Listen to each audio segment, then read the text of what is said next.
अदब जो आपका सलीका है, आपका जो सलीका है, आपका जो बोलने का तौर तरीका है, आपके उठने बैठने के जो तौर तरीके हैं, आपका बोलने का जो लहजा क्या है, कैसा है, आप लोगों को किस तरीके से रेस्पेक्ट देते हैं, तो वही सारी चीज़ें आपको नेचर से, आपको प्रकृति से रिटर्न मिलता है। तो सदैव इन सारी चीज़ों का याद रखें कि respect of company and its product. Second thing, respect of blesser. अपने परिचयकर्ता को धन्यवाद कभी अर्पित करना ना भूले, वो कुछ भी हो, कैसा भी हो, आपसे कम पढ़ा लिखा हो, ज़्यादा पढ़ा लिखा हो, डज़न्ट मैटर। जिसकी वजह से अगर हमको आपको ये अपॉर्चुनिटी समझ में आ रही है, हमको ये लग रहा है कि ये कंपनी हमारे आने वाले समय में हमारे आपके साथ बहुत अच्छा ये कर रही है और करने वाली है, तो सदैव उस व्यक्ति का, उस सोल का हमको ऋणी ज़रूर रहना चाहिए, जिसके माध्यम से हमको ये बेहतरीन ये एक अपॉर्चुनिटी हमको मिली है। थर्ड पॉइंट मेरा जो है, रिस्पेक्ट ऑफ इनवाइटर और यूज़र। अगर हमारे ऑर्गेनाइजेशन में हमारी बातों पे बिलीव करके कोई व्यक्ति हमारे ऑर्गेनाइजेशन में इंक्लूड हुआ है, कोई यूजर्स अगर यहाँ पे आया हुआ है, तो वो सर्वप्रथम किसको जानता है? आपको जानता है। तो आप उसके साथ सदैव अच्छा बर्ताव करेंगे। हम सदैव अगर अपने, चाहे हमारा कोई भी बंदा हो ऑर्गेनाइजेशन में, कितने भी किसी भी टाइप का हमारा मित्र हो, साथी हो, हम अगर उसको सदैव सम्मान देते रहेंगे, तो वो ऑटोमेटिक सम्मान देगा। क्योंकि जैसे हमारे यहाँ सिखाया जाता है कि हम आप अपने माता पिता के, हमारे भी छोटे बच्चे हैं घर परिवार में, आपके भी घरों में छोटे छोटे बच्चे होंगे, तो आप उनको क्या कहते हैं? तो कुछ चीजें होती हैं कि जो बच्चे साइलेंट मोड में रह के सीख लेते हैं, उनको वो सारी चीजें सिखाई नहीं जाती है, या हमने आपने भी कभी सीखा नहीं था। बच्चे ऑटोमेटिक हमको करते हुए देखते हैं, हम क्या करते हैं, किस तरीके से करते हैं, किस तरीके से लोगों के सामने पेश आते हैं, उन सारी चीज़ों को बच्चे वो साइलेंट मोड में सीख लेते हैं। तो हम क्या देना चाहते हैं, क्या सीखना चाहते हैं, क्या सिखाना चाहते हैं, क्या पाना चाहते हैं, वो सारी चीज़ें पहले हमको देना सीखना पड़ेगा। उसके बाद वो सारी चीज़ें ऑटोमेटिक हम लोगों को मिलती चली जाएगी। तो मैं ये सारी चीज़ें अपने लिए नहीं, मैं सभी के लिए मैं निवेदन करना चाहूँगा कि आप लोग सभी के साथ अच्छे तरीके से पेश आएँ, सभी को सम्मान दें, और सबको सम्मान देंगे तो आपका सम्मान ऑटोमेटिक होता चला जाएगा। तो आज के लिए मित्रों इतना ही। इसी के साथ मैं अपनी शेयरिंग, अपनी वाणी को विराम देना चाहूँगा। Thank you so much.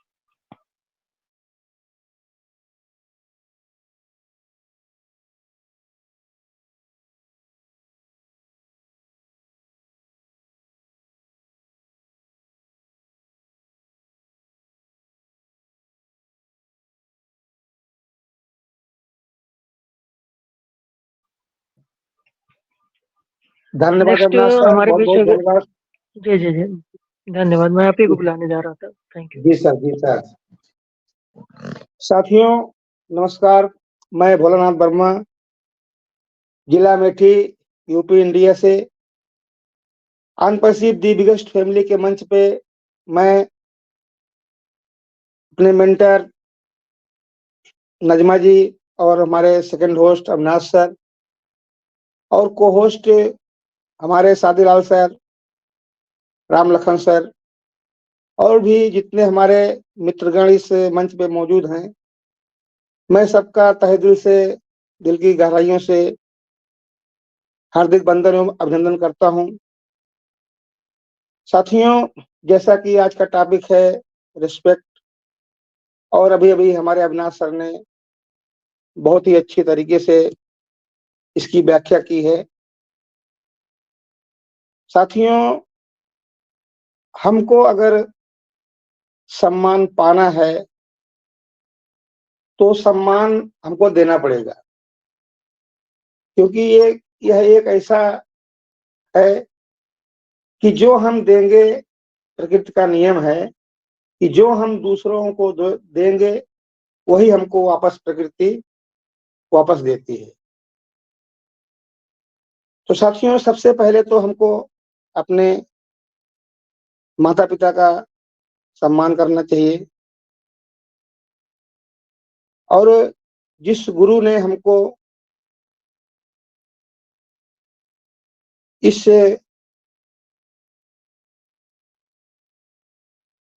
Company में, जिस गुरु के माध्यम से हम हमारी एंट्री हुई है, तो उस गुरु को भी हमको सम्मान करना चाहिए। और तीसरे नंबर पे आते हैं हमारे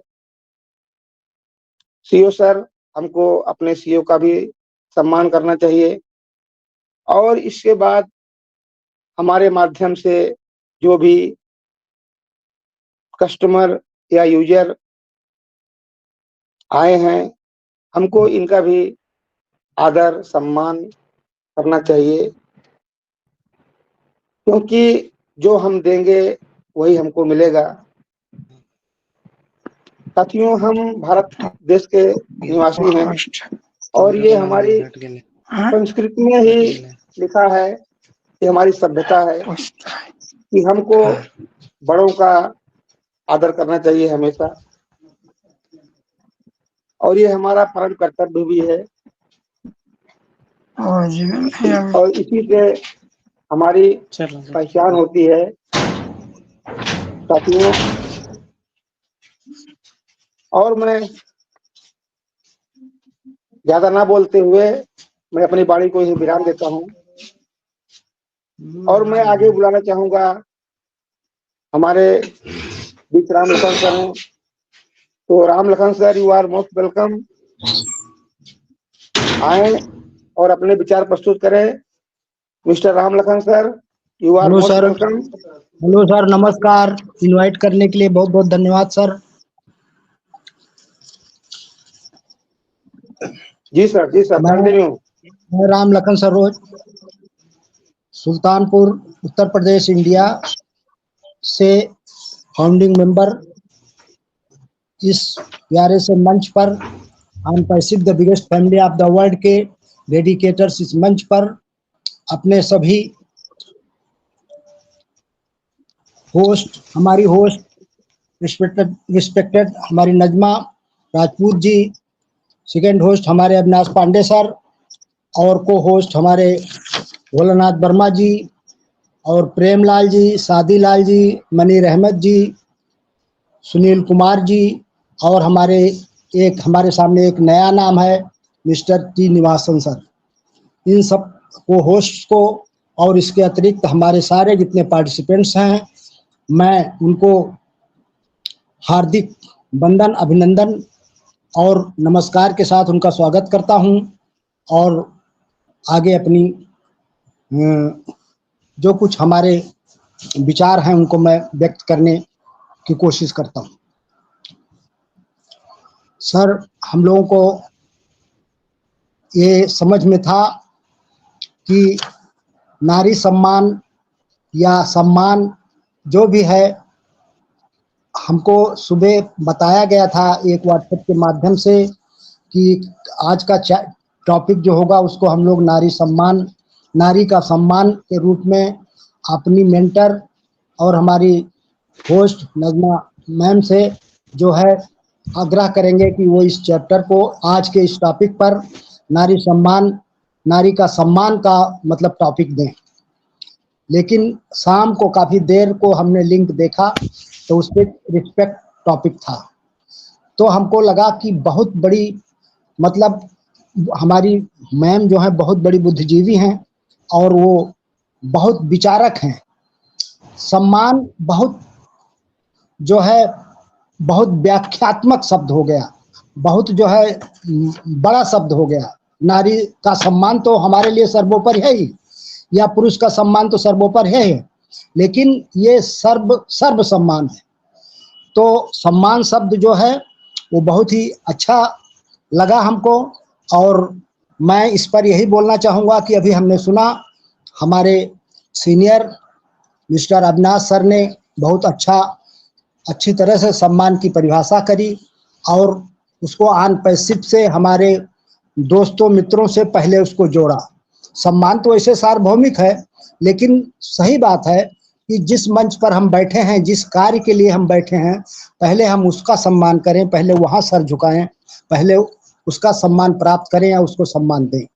तो सही है कि हम पहले अपनी कंपनी ऑन पैसिव का सम्मान करें, उसके प्रोडक्ट्स का सम्मान करें, उसके हमारे महान सीईओ एस मुफारे सर हैं उनका सम्मान करें, उनके और सारे लीडर्स का सम्मान करें, साथ में इस मंच पर बैठे हुए हमारी मेंटर बाजी जी का सम्मान करें और सारे लोगों का सम्मान करें।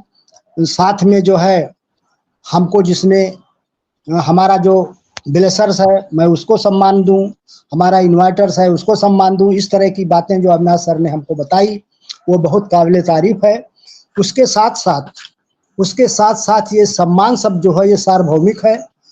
इसमें सम्मान किसी को भी सम्मान देना, हम कहते हैं जीव जंतु को भी सम्मान देना, पेड़ पौधों को भी सम्मान देना इसमें शामिल है, ना कि किसी व्यक्ति या जीवित व्यक्ति को ही। पेड़ पौधे जो हैं उनको भी हम अगर सम्मान देंगे वो भी इस भाषा को समझते हैं। सम्मान एक ऐसी भाषा है। तो यह एक ऐसा विचार है और एक ऐसी क्रिया है कि आप किसी को सम्मान पूर्वक यदि कोई आग्रह करेंगे तो उसका उत्तर भी आपको ससम्मान ही मिलेगा। और आप जितना इसको आप बढ़ाएंगे ये ब्याज के साथ आपको वापस मिलेगा।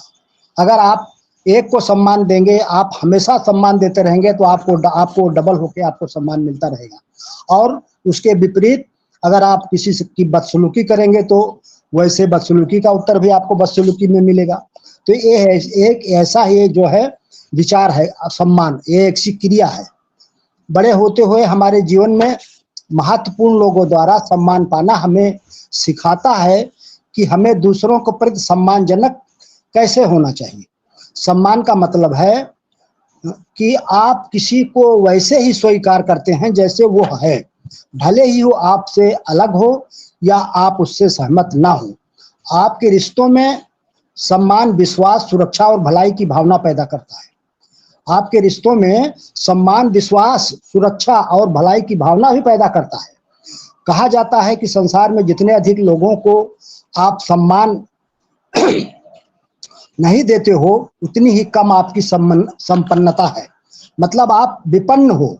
अगर आप सम्मान नहीं देते हो, लोगों के साथ बदसलूकी करते हो तो आप इस विचार से विपन्न हो। विपन्न माने निर्धन हो, आपकी संपन्नता उतनी ही कम है।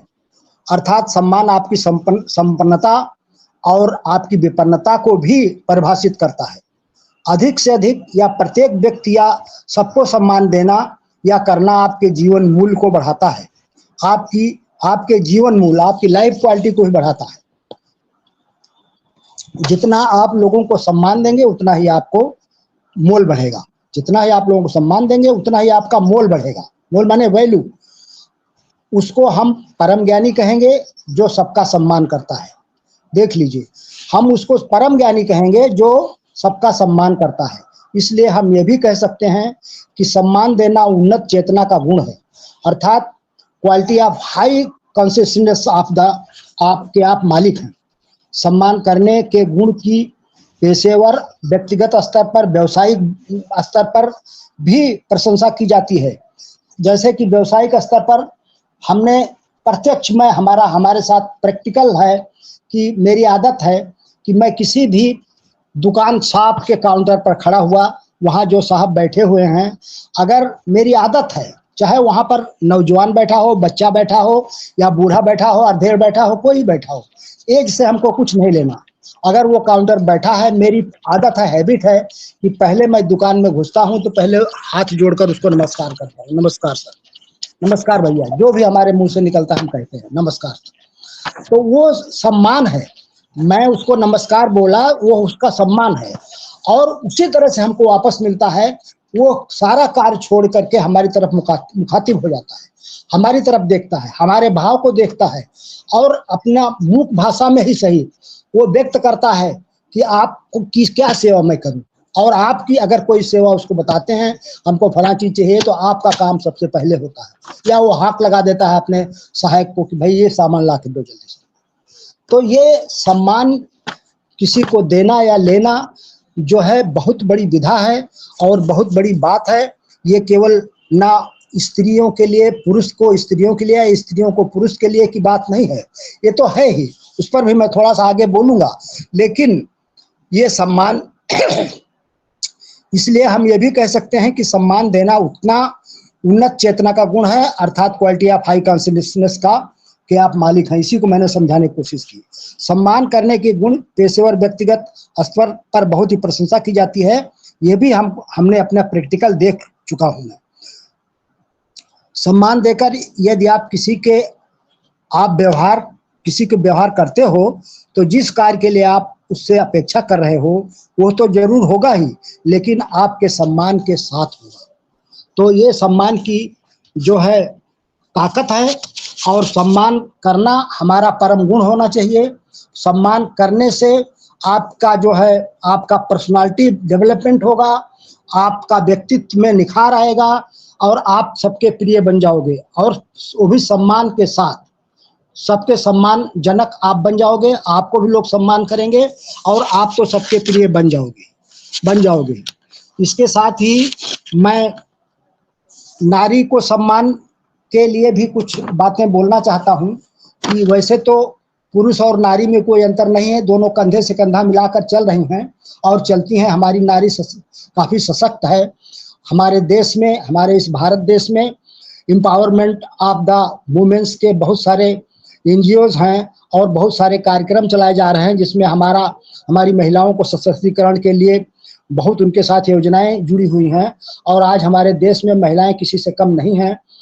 केवल जरूरत है कि कुछ तुच्छ लोग, कुछ गलत बयानबाजी करने वाले लोग अगर किसी को अमर्यादित टिप्पणी करते हैं, किसी के साथ कोई अमर्यादित टिप्पणी या बचकानी हरकत करते हैं, तो वो उसका तो कोई काट है नहीं, वो तो उसकी सजा उनको दी जानी चाहिए।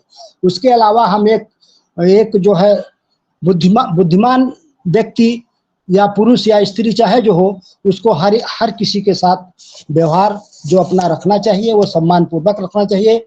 और सम्मान पूर्वक अगर आप व्यवहार रखेंगे तो वो चाहे नारी हो, चाहे पुरुष हो, चाहे कोई भी हो, आपके माता पिता हो। और सबसे पहले तो माता पिता को सम्मान करना ही है, वो तो हम कहेंगे ही, लेकिन माता पिता से बढ़ करके माता पिता को अगर आप अपमान करेंगे तो बहुत बड़ी कमी है आपके अंदर, बहुत बड़ा अवगुण है आपके अंदर। लेकिन उसके साथ साथ दुनिया में कोई भी व्यक्ति, वस्तु, कुछ भी है, वो पेड़ पौधे तक की हम बात कर रहे हैं, सबको सम्मान के साथ कहना, सबका सम्मान हमें करना चाहिए। नारी को सम्मान के बारे में मैं ये बोलना चाहूंगा 2-3 लाइनें। एक महिला प्यार मोहब्बत करने वालों को भूल सकती है, एक महिला प्यार मोहब्बत करने वालों को भूल सकती है, पर इज्जत करने वालों को कभी भी नहीं भूलती है। इसका मतलब सम्मान ही उसको चाहिए, इज्जत ही उसको चाहिए, जो उसके लिए प्यार मोहब्बत से भी ज्यादा बढ़ करके है। वो इसी जो हमारा आने वाला अभी नवरात्र है, इस नवरात्रि पर माँ से ज्यादा कुछ नहीं मांगना, जो भी माँ के सामने हाथ जोड़ना।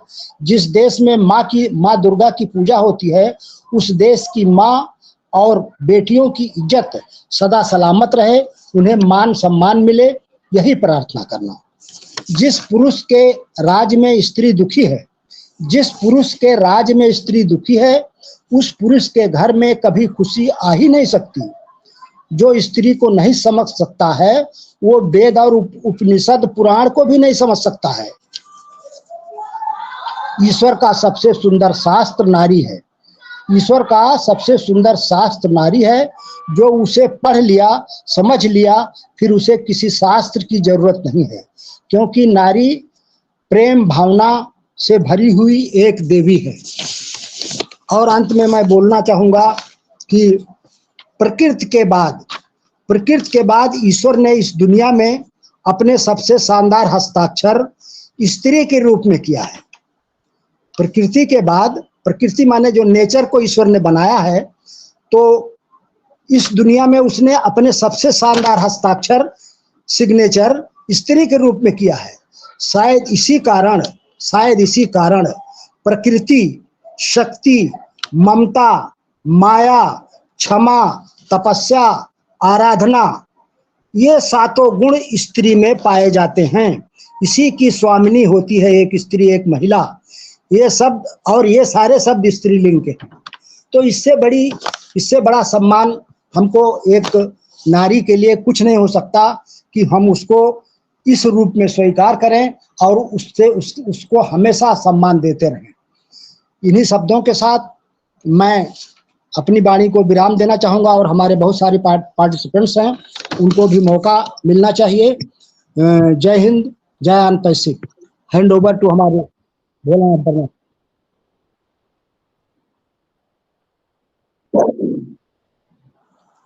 बहुत बढ़िया सर, बहुत बढ़िया। आपने बहुत ही बेहतरीन अंदाज में सम्मान के बारे में बताया। साथियों, सम्मान से बड़ी दुनिया में कोई दौलत नहीं है। अभी हमारे राम लखन सर ने बहुत ही अच्छे तरीके से बताया कि सम्मान से बड़ी दुनिया में कोई दौलत नहीं है साथियों। और हमारे पास चाहे जैसी परिस्थितियां हों, हमें सबका सम्मान करना चाहिए। और इसी कड़ी में मैं आगे बुलाना चाहूंगा, हमारे बीच हैं सुनील कुमार जी।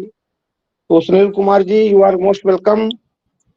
मुस्कुराहट का कोई मोल नहीं होता, मुस्कुराहट का कोई मोल नहीं होता, कुछ रिश्तों का कोई तोल नहीं होता। वैसे तो मिलते हैं हर मोड़ पर लोग, मगर हर कोई आप जैसा अनमोल नहीं होता। तो Sunil Kumar ji, you are most welcome. आए और अपने विचार प्रस्तुत करें। Mister Sunil Kumar from Jammu and Kashmir. Hello. Yes yes yes. Hello, मैं सुनील कुमार जम्मू से यहाँ पे सभी होस्ट और को होस्ट को नमस्कार करता हूँ, और जैसा कि आज का टॉपिक है, सबका रेस्पेक्ट करता हूँ। तो मेरा तो यही मानना है कि सबका सम्मान करना चाहिए। तो पहले तो घर में ही सबको सम्मान करना चाहिए, मम्मी पापा का, सबका, गुरु का। तो बिना किसी से मतलब पूछे हुए कोई भी काम नहीं करना चाहिए। जो भी करो किसी से पूछ के करो, किसी का आशीर्वाद लेके करो तो अच्छा रहेगा। तो ज्यादा मैं कुछ नहीं बोलूंगा। Thank you sir. जी सर, जी सर, बहुत बहुत धन्यवाद सर। नेक्स्ट हमारे बीच हैं मिस्टर शादीलाल सर। जिंदगी जीना आसान नहीं होता, जिंदगी जीना आसान नहीं होता, बिना संघर्ष के कोई महान नहीं होता। जब तक ना पड़े पत्थर पर हथौड़े की चोट, तब तक कोई पत्थर भगवान नहीं होता। तो mister Shadilal sir, you are most welcome. Command the जी स्टेज। शुक्रिया शुक्रिया भाई राम लखन जी, बहुत बहुत धन्यवाद आपका हमें बुलाने के लिए। और OP the biggest family world का जो ये हमारा पाठशाला है, मंच है, इस पर उपस्थित हमारे सभी होस्ट को होस्ट सबको हमारा हृदय से प्रणाम, नमस्कार, सलाम अलैकुम। और बाकी नज़मा जी, बोले जी, और राम लखन जी, अविनाश जी, प्रेम जी, सुनील जी, और बहुत हमारे भाई और बहन जो भी हमें सुन रहे हैं, उनका तहे दिल से हमारा स्वागत करते हैं, वेलकम करते हैं कि वो आए और अपने अपने मन की बात आगे अभी आने वाले टाइम में हमारे साथ शेयर करेंगे। और मैं शादीलाल जम्मू से, और ये बहुत ही अच्छा मंच लगता है हमको कि यहाँ पर हर आदमी की जो रिस्पेक्ट है, ये हर आदमी का बोलने का मौका मिलता है, और अपने दिल खोलकर अपनी बात सभी करते हैं। और मैं सभी से रिक्वेस्ट करूंगा, जो भी हमारे बीच में यहाँ पर हमारे पाठशाला में हैं, सभी आज अपना अपना नाम बोलें और आप कहाँ के हैं, कब आप ज्वाइन किया आपने, कौन आपका ब्लेसर है। अगर इतनी बात बोलोगे तो समझो कि हमारा आज की जो दिहाड़ी लग गई नज़मा जी की, और हमारे राम लखन जी की, हमारे भोलेनाथ जी की, अविनाश जी के, सभी की। लेकिन लोग बोलते नहीं है, हमारे भाई और बहनें बोलते नहीं है, तो हमें इस चीज़ का बहुत दुख होता है कि फिर हमारा ये यहाँ इतने 2 घंटे, 2.5 घंटे, 3 घंटे बैठने का मैं कोई फायदा नहीं समझता हूँ। कि अगर आप लोग आकर बोलेंगे तो हमारे दिल को बहुत सुकून मिलेगा कि नहीं, हमारा जो काम कर रहे हैं तो ये कहीं अच्छे रास्ते पे जा रहा है। तो इसलिए सबसे रिक्वेस्ट है कि अभी बारी बारी हम सबको बुलाएंगे बाद में, और प्लीज आकर अपना नाम बोलिए, अपना गांव कहाँ से हैं आप, 3-4 बातें बोली आप, ज्यादा आगे मत, कुछ मत बोलिए आगे। जैसे आज का टॉपिक रखा हमने समान, रिस्पेक्ट और इज्जत किसी को देना, तो ये बहुत अच्छा टॉपिक रखा हुआ है। जैसे हम बचपन में हमको माता पिता सिखाते हैं कि बेटा आप करके बोलना, तू करके नहीं बोलना। तो बचपन से ही बच्चे को सिखाया जाता है कि आप करके बोलना, चाहे वो आपके माँ बाप हैं, चाहे आपके गांव में कोई भी और कोई आदमी है, किसी भी कास्ट का है, कोई भी है, लेकिन अगर आपसे बड़ा है तो उसको कोई मामा, कोई ताया, कोई चाचा, कोई मतलब मासी, कोई मसैया बुलाकर, हमारे ये एक हमारे हिंदुस्तान की तहजीब है। हमने कभी ये नहीं सोचा कि ये कौन है, क्या इसकी जात है। हमने ये सोचा कि हमसे बड़ा है, इसको हमने रिस्पेक्ट करनी है, और हमारा छोटे का ही फर्ज बनता है बड़े को राम राम बोलना या सत श्री अकाल बोलना या सलाम बोलना। ये छोटे का फर्ज बनता है, ये एक जरिया है एक दूसरे के साथ बात करने का। तो ये रेस्पेक्ट बहुत ज़रूरी है। बोलते ना कि हम अगर किसी को इज्जत देंगे तो पिता परमेश्वर अल्लाह ताला आपको इज्जत बख्शेगा। हमने किसी को सलाम बोला, वो उस आदमी को नहीं बोला, हमने उस पिता परमेश्वर को सलाम बोला। हमने किसी को राम राम बोला, वो उस आदमी को नहीं बोला, हमने ऊपर वाले को बोला। उसका जवाब देना भी उस आदमी को चाहिए कि जिसको भी हम बोलते हैं, तो उसका भी, जैसे हम बोलते हैं सलाम, अगला बोलता है वालेकुम सलाम, हम बोलते हैं राम राम, अगला बोलता राम राम। मतलब जिस भाषा में हम बोलेंगे वो उसको बोलनी पड़ेगी, और उसका भी दायित्व बनता है ये बोलना।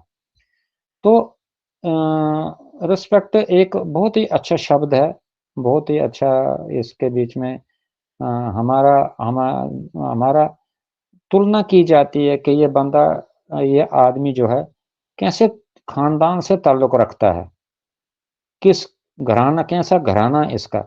कोई आदमी अच्छा बोलता है या अच्छा होता, बोलता है यार देखो इसको इसको माँ बाप ने कितना अच्छा संस्कार दिए हुए हैं कि हर आदमी की बंदा ये इज्जत करता है, ये आदमी इज्जत करता है। और कोई लोग ऐसे भी होते हैं कि जिनको बोलने का कोई ढंग नहीं होता, तो उनको वो माँ बाप कोई उसकी जो है कोसते हैं कि यार पता नहीं किस खानदान का कैसा आदमी, यार इसको बात करने का ढंग नहीं। ये होता है हर आदमी के साथ हो, क्यों हर आदमी के अपने अपनी सोच है। पांचों उंगलियां बराबर नहीं है। घर में अगर दो भाई हैं तो एक अलग सोचता है, दूसरा अलग सोचता है। हालांकि एक ही माँ का दूध पिया, एक ही घर में रह रहे हैं, एक ही जगह पर सब कुछ है, लेकिन लेकिन ये बात है कि अपना अपना डीएनए अपना अपना है ना। किसी को एकदम गुस्सा आ जाता है, कोई बड़ा शांत स्वभाव का होता है कि उसकी तरफ से कोई कुछ भी हो जाए वो उसको गुस्सा आता ही नहीं, और किसी को बिला वजह ही गुस्सा आ जाता है। तो ये हर आदमी में अपनी अपनी क्वालिटी है, अपना अपना फर्क है। तो रिस्पेक्ट हमें देनी चाहिए और देनी लेनी चाहिए। अगर इज्जत देंगे हम तो हमको इज्जत मिलेगी। और बहुत अच्छा लगता है किसी को आप अच्छे ढंग से बोलेंगे या अच्छे ढंग से आपको कोई बोलेगा, चाहे हमसे छोटा है, अगर छोटे को भी आप बोलेंगे हम, और बोलना भी चाहिए, हम बोलते भी हैं। उससे भी वो जो हमसे छोटा वो भी सोचता है यार नहीं मेरी भी कोई वैल्यू है या मेरी भी कोई इज्जत है। ना तू तड़ा करके बोला तो फिर वो तो कोई नहीं ना, तुक नहीं बना वो फिर इंसानियत नहीं हुई है हमारे में। अगर अल्लाह ताला ने या ईश्वर ने हमको इंसान बना के इस धरती पे भेजा है, इंसान तो उन्होंने बनाया हमको, लेकिन इंसानियत हमें अपने आप में खुद लानी है कि हम इन वाकया में हाँ इंसान हैं या हम भी जानवरों की तरह ही हैं। वो हम पे डिपेंड करता है। इसमें चाहे आदमी एजुकेटेड है या ना, कोई अनपढ़ है। जैसे पुराने लोग बेचारों ने कभी स्कूल का दरवाज़ा नहीं देखा, तो ऐसी बात नहीं कि वो लोग बदतमीज़ थे। जो हमारे बुज़ुर्ग थे, दादे, नाने, देख लो आप, तो वो बहुत रिस्पेक्टिव लोग थे, एक-दूसरे की बहुत इज़्ज़त करते थे, और बहुत ही आपस में भाईचारा बहुत था। आज वो लोग शाम को कहीं बैठना या दिन को बैठना, आपस में बात करना, हर काम को वो एक-दूसरे की सलाह लेकर करते थे। लेकिन आज उस ज़माने में पैसा कम था, लेकिन वो लोग आपस में उनका बहुत एक दूसरे को वो प्यार करते थे। आजकल का ज़माना डिजिटल ज़माना आ गया आजकल, किसी के पास टाइम ही नहीं है। अगर घर में 4 आदमी हैं तो 4 कोनों पर बैठे हैं, अपना-अपना मोबाइल पकड़ा, कोई पता नहीं उनको कौन आ रहा, कौन जा रहा, किसने खाया, किसने नहीं खाया, बाहर क्या हो रहा है, कोई वो किसी को कोई पता नहीं होता। क्यों? कि मोबाइल हाथ में आ गया है। और उतने ही हम एक-दूसरे से दूर होते गए, इतना हमारा प्यार दूर होता गया। हमें एक-दूसरे का कोई पता नहीं है कि क्या है, क्या नहीं है, क्या घर की कोई बात है या बाहर की समाज की बात है, वो कोई पता नहीं होता, क्योंकि हम अपने अपने मस्ती में मस्त हैं कि मोबाइल आ गया, देखो इसके बीच में यूट्यूब पे जाओ या फेसबुक पे जाओ। ये मोबाइल जो मैं बताऊँ कि जितनी अच्छी चीज़ है, उतनी ये उतनी गंदी भी है। अभी गंदी कैसे कि अगर इसका मिसयूज़ हमने किया तो ये गंदी है। पूरे दिन इस पे लगे रहे तो एक तो हमारा नेट भी गया, हमारी आँखें भी गई और हमारा काम भी अधूरा रह गया। रेडियो था, रेडियो की जगह पे लगा के रखते थे, वो फरमाइशी गाने चलते रहते थे सदाबहार, या कभी चित्रहार चलता था तो आदमी काम करता था। कभी काम के हमारे में रुकावट नहीं आती थी। लेकिन मोबाइल के साथ काम में बहुत रुकावट आती है, आप काम कर ही नहीं पाते कुछ भी। रोटी पकाओ तो रोटी जल जाएगी, दूध ऊपर रखा दूध जल जाएगा। और खेत में गए तो खेत में क्या करना आपने? आपने मोबाइल पकड़ना या खेत का काम करना। तो ये चीज़ें, ये जो जिस आदमी के पास दिमाग है वो इसको अच्छी तरह से इस्तेमाल करता है, जिसके पास नहीं है तो उसने अपनी ज़िंदगी जो है ना वो जहन्नम बना दी। तो ठीक है सर जी, बहुत ज़्यादा कुछ बोल दिया हमने। थैंक यू, बहुत-बहुत शुक्रिया आपका। मेहरबानी सर। आउट एक राउंड ऑफ गाना हो मी। जाए सर जी, एक गाना हो जाए।